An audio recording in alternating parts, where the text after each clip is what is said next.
Hi everyone, जैसा कि आप सब लोगों ने थंबनेल में आप लोगों को देखकर पता चल ही गया होगा कि आज की वीडियो में मैं आप लोगों को बताने वाली हूँ कि जैसा कि हम सबको पता है कि अभी सीटेट का पेपर जो है वो हमारा 20 तारीख को हो गया है और 24 को यानी कि कल हमारा जो है वो बीपीएससी का पेपर हो गया है। हम लोगों को पता है कि सीटेट का पेपर जो था उसका लेवल भी इस बार बहुत ज्यादा हाई था और जो बीपीएससी का पेपर है उसका भी इस बार लेवल जो है वो बहुत ज्यादा हाई रखा गया। तो क्या रीजन है इन दोनों पेपर्स को हाई रखने का, इन दोनों के लेवल को हाई रखने का? क्या इन दोनों में कुछ ना कुछ कनेक्शन है? जिन लोगों का सिलेक्शन हो रहा है तो उनकी कट ऑफ कितनी जाने वाली है, बीपीएससी के लिए कितनी कट ऑफ होने वाली है, नेक्स्ट सीटेट कब होने वाला है, और इन सबके जो रिजल्ट्स है यानी कि सीटेट का जो रिजल्ट है, बीपीएससी का जो रिजल्ट है, इन सब के बारे में आज की वीडियो में मैं आप लोगों के साथ में डिटेल में डिस्कस करने वाली हूँ। तो चलिए बिना किसी देरी के अपनी वीडियो स्टार्ट करते हैं। तो देखिए, आज की वीडियो में मैं आप लोगों को सीटेट 2023 के बारे में और अभी हमारा जो कल बीपीएससी का टीआरई का जो 2023 का पेपर हुआ है उन दोनों के बारे में बताने वाली हूँ।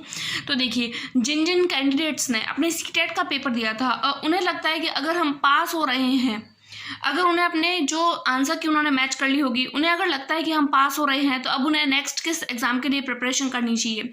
और जो कैंडिडेट ऐसे हैं उन्हें ऐसा लगता है कि हम तो फेल हो रहे हैं। अगर कोई भी कैंडिडेट ऐसा है जिन्होंने अपने जो है वो मार्क जो है वो चेक कर लिए होंगे तो उन्हें लगता है कि नहीं, मेरे 90 नंबर पूरे नहीं बन रहे हैं, मेरे तो 90 से 85 मार्क बन रहे हैं, 87 मार्क बन रहे हैं, तो वो अभी से ही अपना कोई जो है वो प्रिपरेशन स्टार्ट सीटेट के लिए नहीं करे। क्योंकि देखिए, जो ओरिजिनल आंसर की है वो अभी आने अभी बाकी है। जब ओरिजिनल आंसर की आती है तभी ही हमें सच्चाई पता चलती है कि हमारी जो है वो हम पास होंगे फेल होंगे। तो अभी वो जल्दबाजी ना करें, अभी से ही अपनी किसी भी एग्जाम के लिए प्रिपरेशन स्टार्ट ना करें। अगर उन्हें पढ़ना है तो वो थोड़ा बहुत जीके जीएस वगैरह करंट अफेयर्स वगैरह पढ़ सकते हैं। बाकी सीटेट के लिए अगर उन्हें लगता है कि हम 2-3 मार्क से फेल हो रहे हैं तो उन्हें अभी किसी भी तरीके की चिंता करने की जरूरत नहीं है, क्योंकि पास फेल जो है वो तो मेन रिजल्ट आने पर ही पता चलेगा। उसके बाद में हम देखते हैं कि हमारा जो नेक्स्ट सीटेट है तो वो कब होने वाला है। तो हमें लगभग आइडिया है कि हमारा नेक्स्ट सीटेट जो है वो दिसंबर में होने वाला है। तो देखिए, इस बार जैसा कि हम सबको पता है कि सीटेट का एग्जाम जो है वो हमारा बहुत ही ज़्यादा टफ था। इतना हाई लेवल हमारे सीटेट के पेपर को बना दिया गया था। पहले सीटेट के पेपर के लिए ऐसा होता था कि अगर हम लोग सिर्फ और सिर्फ प्रीवियस ईयर क्वेश्चन पेपर ही कर लेते थे या प्रीवियस ईयर जो क्वेश्चन थे उन्हीं को कर लेते थे तो हमारा सीटेट का एग्जाम जो है वो आसानी से क्लियर हो जाता था। लेकिन अभी ऐसा नहीं है, क्योंकि सीटेट ने अपना जो लेवल है वो बहुत ज़्यादा हाई कर लिया है। इस बार के पेपर को देखकर आप लोगों को आइडिया लग ही गया होगा। कुछ कैंडिडेट ऐसे होंगे जो सिर्फ और सिर्फ 10 या 20 दिन के प्रिपरेशन के बेस पर गए होंगे और उन्हें भी यही लग रहा होगा कि हमारे सीटेट का पेपर जो है वो क्लियर हो जाएगा। लेकिन उन्हें अपने पेपर का स्तर देखकर पता चल ही गया होगा कि पेपर तो बहुत ज़्यादा हाई लेवल का था। अगर उनका सीटेट क्लियर नहीं हुआ है तो उन्हें अब समझ जाना चाहिए कि हमें सीटेट के लिए अब जैसे कि हमें पता है कि हमारे सीटेट जो है वो नेक्स्ट दिसंबर में होने वाला है, तो कुछ कैंडिडेट ऐसे सोच रहे होंगे कि हमारे सीटेट जब दिसंबर में है तो हम फिर से नवंबर में प्रिपरेशन स्टार्ट करेंगे। तो देखिए, ऐसा नहीं है, अभी से ही हमें सीटेट के लिए प्रिपेयर करना होगा, क्योंकि पेपर बहुत हाई है। बीपीएससी का पेपर जो है वो भी बहुत ज़्यादा टफ पूछा गया था, सीटेट का पेपर जो है वो भी बहुत टफ पूछा गया था। तो कंपटीशन हर फील्ड में बहुत ज़्यादा हो रहा है। तो देखिए, इसके लिए हमें कम से कम 2 से 3 महीने की जो प्रिपरेशन है, 2 से 3 महीने के लिए तो हमें सीटेट के लिए जो है वो प्रिपरेशन के लिए देने ही पड़ेंगे, चाहे कुछ भी हो। तो सीटेट की तैयारी जो है वो हम अभी से ही यानी इसी महीने से ही स्टार्ट कर देंगे। मैं अपने चैनल पर आप लोगों को सीटेट की जो है वो फ्री में तैयारी करवाने वाली हूँ। तो अगर आप लोग सीटेट के लिए प्रिपेयर कर रहे हैं या किसी भी टीचिंग एग्जाम के लिए प्रिपेयर कर रहे हैं तो आप मेरे चैनल को सब्सक्राइब कर लें। तो आप लोगों को सीटेट के रिगार्डिंग जो भी आपके डाउट है वो क्लियर हो गए होंगे। उसके बाद में हम चलते हैं कि बीपीएससी का जो पेपर है उसका जो पेपर था वो भी बहुत ज़्यादा हाई था। इतना हाई जो पेपर था वो बहुत था, पेपर बहुत ही ज़्यादा टफ पूछा गया था। उसके अलावा देखिए, इसकी कट ऑफ जो है, कुछ कैंडिडेट ऐसे हैं जो ये बोल रहे हैं कि हमारे तो कट ऑफ निकालना ही मुश्किल हो गई है। ऐसा इसलिए हो रहा है क्योंकि देखिए, इन्होंने क्या किया, बीपीएससी ने इस बार एंड टाइम पे नेगेटिव मार्किंग को हटा दिया। पहले नेगेटिव मार्किंग होती थी लेकिन इस बार इन्होंने नेगेटिव मार्किंग को हटा दिया। अब इन्हें पता था कि हमने नेगेटिव मार्किंग को तो हटा दिया है, अगर हमने पेपर को बहुत ज़्यादा इजी रखते हैं अगर वो तो बहुत ज़्यादा अगर पेपर इजी होता तो बहुत ज़्यादा कैंडिडेट जो है वो एग्ज़ाम जो है वो अच्छे से क्लियर कर पाते हैं। लेकिन उन्हें ऐसा करना ही नहीं था, क्योंकि देखिए, सीटें जो थी वो 80,000 थी। सीटें 80,000 थी, लेकिन उन्होंने पेपर जो है वो इतना ज़्यादा टफ दे दिया कि पेपर को देख के लगता ही नहीं है कि 80,000 जो सीटें हैं वो पूरी की पूरी भर जाएगी। ऐसा लग रहा है आधे कैंडिडेट ही पास हो पाएंगे, और आधी जो भर्ती है वो ऐसा लग रहा है कि आधी जो भर्ती है वो नेक्स्ट जो जब ये वोट आएंगे तब वो करवाएंगे, क्योंकि ये गवर्नमेंट जो होती है वो उनका यही एक रहता है कि आधी की जब वैकेंसी जो निकाली जाती है वो सिर्फ और सिर्फ वोट के टाइम पे ही निकाली जाती है, उसके अलावा निकालनी थोड़ी सी मुश्किल रहती है, यानी कि नहीं निकालती है जनरली गवर्नमेंट। उसके बाद में हम देखते हैं कि कौन सा पेपर जो है वो ईजी आया था। तो देखिए कौन सा पेपर टफ आया। तो देखिए सेकेंड शिफ्ट वाला जो पेपर था वो कंपैरेटिवली ईजी था, सेकेंड शिफ्ट वाला। उसके अलावा अगर हम देखें कि फर्स्ट शिफ्ट वाला पेपर जो था वो टफ माना गया था। देखिए पेपर दोनों ही टफ थे, पेपर का लेवल पेपर दोनों ही टफ थे, नेगेटिव मार्किंग दोनों में नहीं थी। लेकिन अगर मैं सेकेंड शिफ्ट की बात करूँ तो फर्स्ट शिफ्ट के कंपेयर में पेपर ईजी था।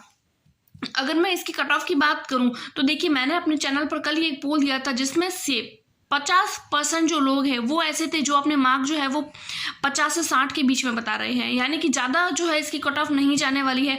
अगर आप लोगों को लगता है कि इसकी कट ऑफ जो है वो बहुत ज़्यादा हाई चली जाएगी, 70 से लेकर 75 तक चली जाएगी, देखिए मैंने इसीलिए ही अपनी पोल में जो है वो 70 से लेकर 80, 80 से 90, 90 से 100 तक की भी मार्क जो है वो डाले हैं। देखिए यहाँ पे जो बीपीएससी का पेपर देने वाले उसमें 1% लोग ही ऐसे होंगे जो ऐसा बोल रहे होंगे कि हमारे 90 से 100% जो है वो बनने वाला है। तो देखिए ऐसा नहीं है। अगर आप लोग बहुत ही ज़्यादा लंबे टाइम से प्रिपरेशन कर रहे हैं तो ही आप लोगों के जो है वो इतने ज़्यादा मार्क बन रहे हैं। अगर आप लोगों ने बहुत कम टाइम के लिए प्रिपरेशन करी है, या अगर आप लोग पिछले 3 या 4 महीने से ही प्रिपरेशन कर रहे हैं, तो देखिए तो इस बार आप लोगों को ये पेपर टफ ही लग रहा होगा। जो 2-3 महीने से प्रिपरेशन कर रहे हैं उनके 50 से 60% मार्क जो है वो ही बन रहे हैं। तो आप लोगों को घबराने की जरूरत नहीं है, क्योंकि मेरिट जो है वो ज़्यादा हाई जो है वो नहीं जाने वाली है। ये कोई मैं अपनी मर्जी से नहीं कह रही हूँ मेरिट के बारे में। देखिए बीपीएससी के जो चेयरमैन है अतुल प्रसाद जी, उन्होंने ही 2-3 दिन से जो है वो ट्वीट किए जा रहे हैं, कल से ही उन्होंने ट्वीट किए हैं, 2-3 ट्वीट जो है उन्होंने डाले हैं। तो उसके बेसिस पर ही मैं कह रही हूँ कि मेरिट जो है वो ज़्यादा हाई नहीं जाने वाली है। तो देखिए मैं आप लोगों को यही सजेस्ट करूँगी कि जो कैंडिडेट ऐसे मान रहे हैं कि उनकी सीटेट का पेपर भी टफ था, इसके कारण अच्छा नहीं हुआ है, बीपीएससी का पेपर जो है वो भी अच्छा नहीं हुआ है, तो अब वो किसके लिए प्रिपेयर करें, क्योंकि देखिए आगे जो है वो भर्ती ही तो आने वाली है, चाहे वो सुपर टेट हो या फिर वो किसी भी, अगर आप सुपर टेट की बात करें या फिर अगर आप कोई भी स्टेट से है, तो देखिए सीटेट तो हमको चाहिए। अगर हम किसी भी स्टेट से हैं तो हमको सीटेट चाहिए। अगर हम केवीएस के लिए प्रिपेयर करते हैं तो भी हमें सीटेट चाहिए। तो क्या हम अभी से ही सीटेट के लिए प्रिपेयर करते हैं? तो देखिए आप लोग अभी से ही सीटेट के लिए जो प्रिपरेशन जो है वो स्टार्ट कर दीजिए, क्योंकि पेपर का लेवल जो है वो बहुत ज़्यादा हाई पूछा जा रहा है। बात रही बीपीएससी की, तो देखिए बीपीएससी का पेपर जो है वो भी इस बार टफ पूछा गया था। तो जो कैंडिडेट सीटेट को भी क्लियर नहीं कर पाए हैं, क्योंकि बहुत सारे ऐसे कैंडिडेट थे जिनका सीटेट भी क्लियर नहीं था, बीपीएससी भी क्लियर नहीं था, तो वो बीपीएससी और सीटेट दोनों की ही प्रिपरेशन कर रहे थे। तो ना तो उनकी बीपीएससी अच्छा गया है, नहीं सीटेट अच्छा गया है, तो वो बच्चे जो है वो बहुत ज़्यादा घबरा रहे हैं। तो देखिए अब नेक्स्ट आपको किसके लिए प्रिपरेशन करनी चाहिए? तो नेक्स्ट आप लोगों को सीटेट की प्रिपरेशन करनी चाहिए, क्योंकि देखिए अगर सीटेट ही क्लियर नहीं है तो बीपीएससी या फिर केवीएस या DSSS आगे किसी भी एग्जाम की प्रिपरेशन करने का कोई मतलब नहीं है। मान लीजिए आप सुपर टेट को बहुत अच्छे से क्लियर कर लेते हैं, लेकिन आपकी सीटेट ही क्लियर नहीं है तो सुपर टेट का कोई मतलब नहीं है। अगर आप लोग केवीएस के लिए बहुत अच्छा प्रिपरेशन कर लेते हैं, लेकिन अगर आप लोगों की सीटेट ही क्लियर नहीं है तो आपके केवीएस के प्रिपरेशन कोई मतलब नहीं है, क्योंकि सीटेट जो है वो भी अब हाई लेवल का बन चुका है।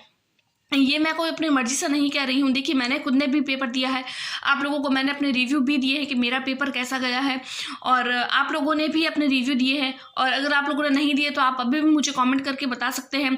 तो आप लोग नेक्स्ट जो है वो किसके प्रिपरेशन करना चाहते हैं? क्या हम हमारे चैनल पर सीटेट के लिए प्रिपरेशन स्टार्ट करें, कब से करें? तो वो भी आप मुझे सजेस्ट करिए अपने कमेंट्स मेरे कमेंट बॉक्स में। और मेरी जो प्रीवियस वीडियो है वो भी आप लोग देख सकते हैं एज जो कि मैं किस तरीके से अपने सीटेट के लिए प्रिपरेशन जो है वो करवाती हूँ। उसके अलावा अगर मैं बात करूँ तो आप लोगों को समझ आ गया होगा। आप लोग खुद अपना दिमाग लगाइए और सोचिए कब आपको किसके लिए प्रिपेयर करना है, सीटेट के लिए क्या किसी और के लिए, तो वो भी आप मुझे कमेंट करके बता सकते हैं। होप्स आपको मेरी वीडियो पसंद आई होगी। मिलते हैं नेक्स्ट वीडियो में, तब तक के लिए टेक केयर, बाय बाय।